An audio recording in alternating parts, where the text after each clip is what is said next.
Okay, so we talked about Newton, Isaac Newton. He was a little crazy, but he discovered these laws of motion that we still use all the time in physics. So his first law is about force. It states a force is a push or a pull. You're moving an object. So for your picture, you could be pushing this box, or you could be pulling this one. Either way, however you're moving that is called a force. So forces can start moving an object, or they could stop moving an object. Force causes things to accelerate, speed up, or decelerate, and slow down. Force can also make you change direction, change which way you're going, or change shape. So you could squish something into a different shape. The next box, talking about using a tennis ball. We don't actually have a tennis ball in class today.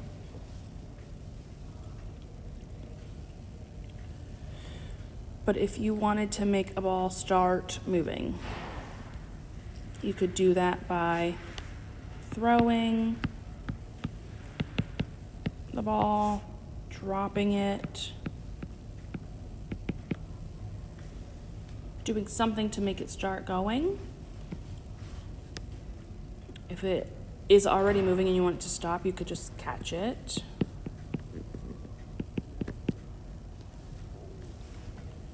If you wanted to go faster, you would need to throw it harder. Or if you're rolling it, you would push harder. To decelerate, just throw with less force.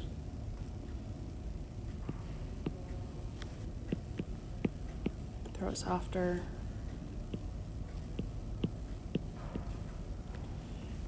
If you wanted to change direction, you could just put your arm out and it would hit your arm and then have to go a different direction.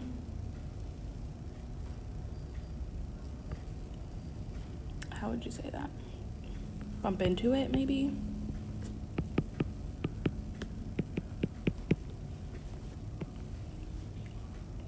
If you wanted to change its shape, you could squeeze it or step on it.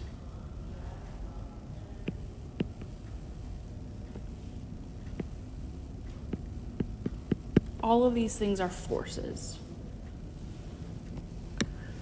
Okay, because Isaac Newton discovered them, we call forces newtons after him.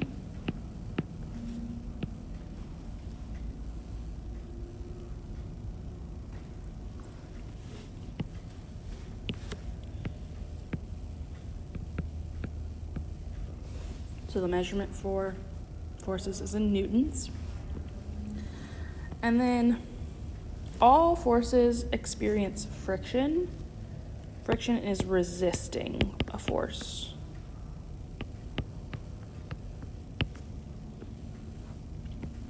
So if we wanted to move the top box, if we were pushing this way,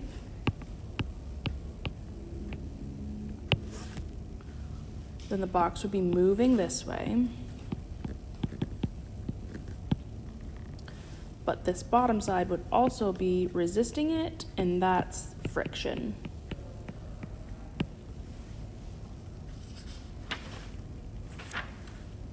Okay. So on the back here, a contact force. What does it mean if you make contact with something? You're touching it. So contact force is a force applied by directly touching an object. It's like you have to physically use your body to like push the box. There are also non-contact forces.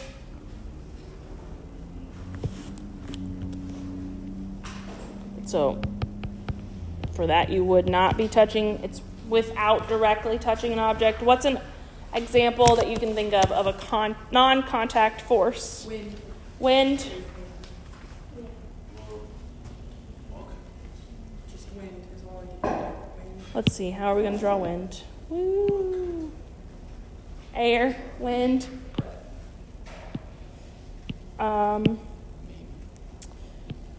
Whoops. Here's my, Where's the papers? in your folder. You can make things move with a magnet. Isn't gravity technically a magnet? Gravity is a non-contact force. Yeah. Wouldn't it count as magnetism? Because I think it's a special type all on its own, though.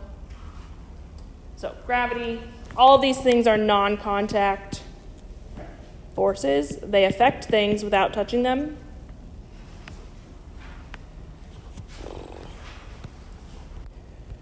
So this next one just talks about these more in depth. A contact force can be frictional or non-frictional. If you push or pull, then you're going to have a non-frictional force when you push or pull occurs when the object pushes or pulls another object. That's just fill in the blank.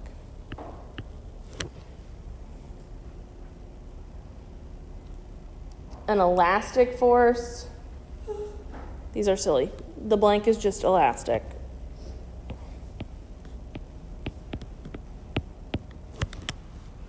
So like think about a rubber band. If you pulled that back, when it snaps, it's going to hit something else. That's an elastic force. And then our frictional forces. Static friction occurs when an object does what? What creates static? When you're rubbing something, when the object is rubbed on a surface.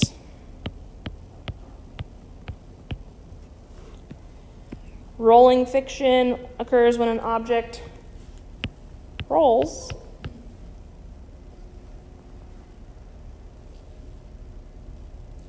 So when an object slides? Sliding friction is when it slides. And fluid friction is when you're moving through fluids. What are examples of fluids? Water, or they consider air a fluid even though it's like not liquid. It still has the same type of force. Because like the way you move through water and air, like it reacts the same way. Okay. Like you swimming through a pool and an airplane flying through the sky, the water and the air affect the object the same way. Like displacement? Yeah. Yeah, like it's still pushing on, the water and the air push on you the same way. That's why they are both considered fluid. All right? I finished it, like I told you I would. I just had to use that as well. And then for our non-contact forces, magnetism. When a magnet pulls on an object. Whoops. Come on. Electrostatic force. What does electro stand for? Electron. No? Almost. Electric. Electrostatic force is when an electric current is dealing with it. You need both. Both. You need both. Gravity does what? What makes gravity? Oh, the atmosphere. What's in the atmosphere? Oxygen. No. Like the Earth has an orbit because... Of the ozone layer. No. Just because of the Earth. I'm trying my best. We're going to use the word body, but it means like any big planet, asteroid, like Gas Water giant. and trees create the gravity. the Earth itself. The planet Earth creates the gravity. The core of the earth. Like the moon has gravity. It's different, but it's got its own because it's a body. Like it's a Oh, because water and trees create oxygen. yeah. Even places that don't have oxygen, like the moon, have gravity. It's just different. Okay. So like a large That makes more sense. object, like a planet Okay. or an asteroid, anything like that, has an effect of gravity. Okay, any questions about these?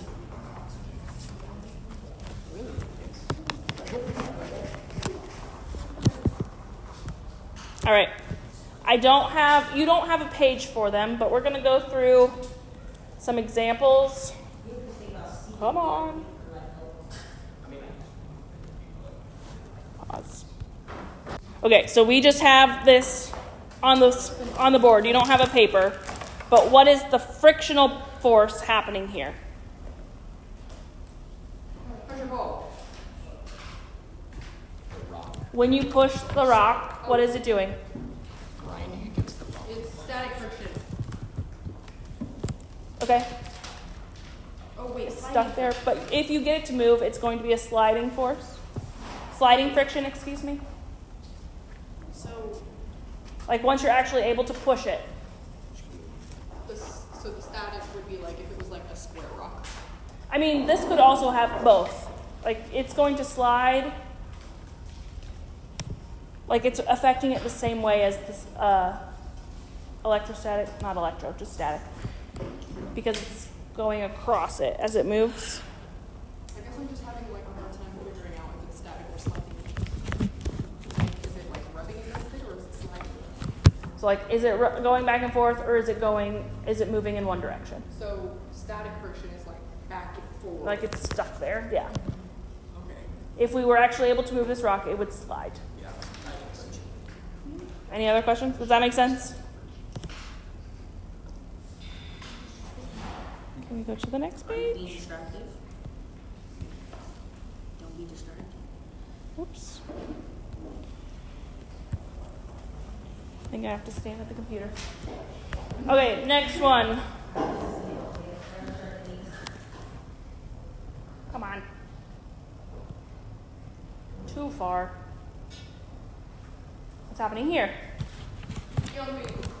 Still do a square. So when the what? It's elastic force because there's The trampoline is elastic, it bends and then it snaps back. Okay? yay, The squirrel is, what is the squirrel doing when it jumps? jumping. What force is that? What? Oh. Why is it going backwards? Well, look at him. So cute. You missed him. When you're swimming, what forces are happening?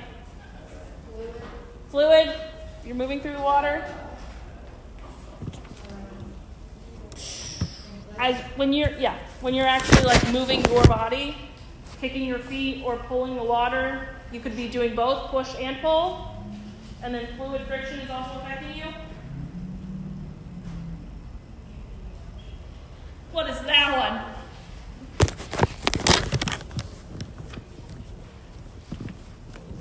It's electrostatic. This one's electrostatic specifically because there is electricity flowing through that ball. What about a skydiver?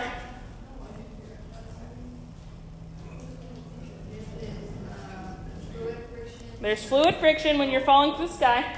The air is pushing on you. Gravity. And gravity is pulling you down as well. Good? Oh, we just answered both of those questions. It asked them separately. What frictional force is happening here? Slide. The next thing we're going to talk about is Newton's first law. Oh, I don't know what I'm doing. So, Newton had 3 laws. We're going to talk about the first one today. Newton's first law of motion is about inertia. Logan? Do you want to say it again? Oh wait, nope, that's the next one.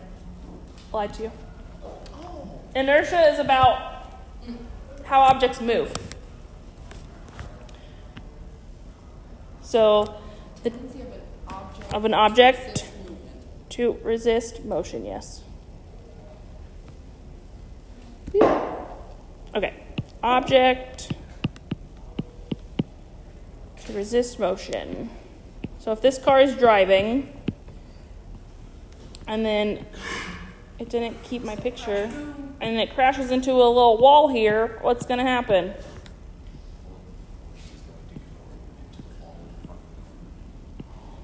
What's the car going to do? It's going to crumple because it is forced to stop, but it wants to keep going. So an object at rest tends to stay at rest. If it's not moving, it doesn't want to move. An object in motion tends to stay in motion. So this is what the first law means. This is the basis of inertia. We're going to do a lab about this first picture, so I'm going to skip it right now. I'll talk about the penny on the cup later. If you have an empty bucket or a bucket with sand, what's going to be like pushing those two buckets? The empty bucket will be your easy one. Why will it be harder to move the sand bucket? Because it's heavier. Because it's heavier. And it's going to move faster. The sand doesn't want to move, so it's going to take more force to move it. If you push this block out here, what's going to happen to the rest of your blocks? They're going to fall. They want to stay in their spot, so they're just going to go straight down unless there's other forces pushing on them, because they would like to stay in that space. Okay?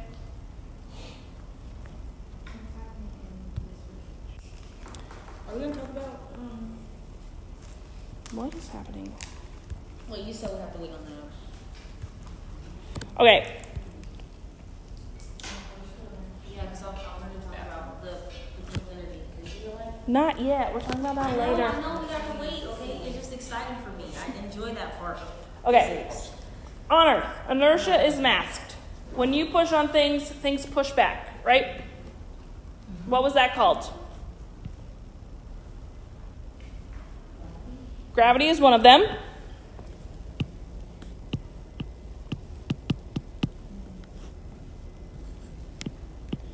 We also had all those frictions that make things harder. So gravity and friction mask inertia. Okay? Okay, objects that maintain their motion, like if there's stuff pushing on you, but you keep moving,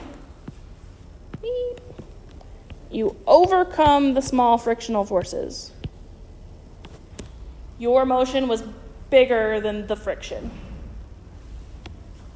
The only thing that can overcome inertia and start an object moving or stop an object from moving is a big enough what? What makes things move or stop? Force. Okay? So your force has to be greater than all these other things to get your object moving. Inertia is also affected by mass.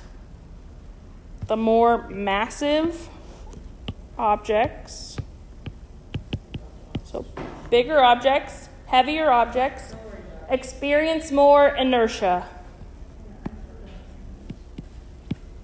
If you have a train barreling down the road or tracks, it's going to be harder to stop it than it would be to stop somebody on a bike, because the train is much more massive than the bike is.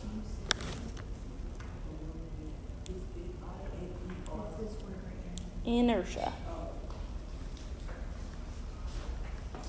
So, in other words, it's harder to change the motion of a more massive object. I'd much rather try to stop a bike than a train.